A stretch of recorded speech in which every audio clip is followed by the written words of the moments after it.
नमस्कार दोस्तों, आप सभी का बहुत बहुत स्वागत है मेरे चैनल पर। मैं माता रानी का बहुत सुंदर भजन लेकर आई हूँ।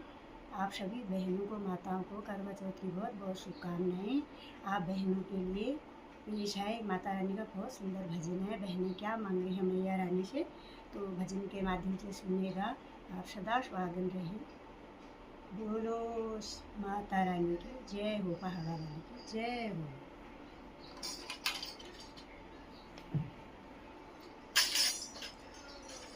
नीले गगन से आई जगदम्बे, नीले गगन से आई जगदम्बे। मैया ठहरे ठहरे ये सुहानी सी गगर, मैया ठहरे ठहरे ये सुहानी सी गगर। मैया दर्शन दो, दर्शन दो।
जगदम्बे मैया की जय हो।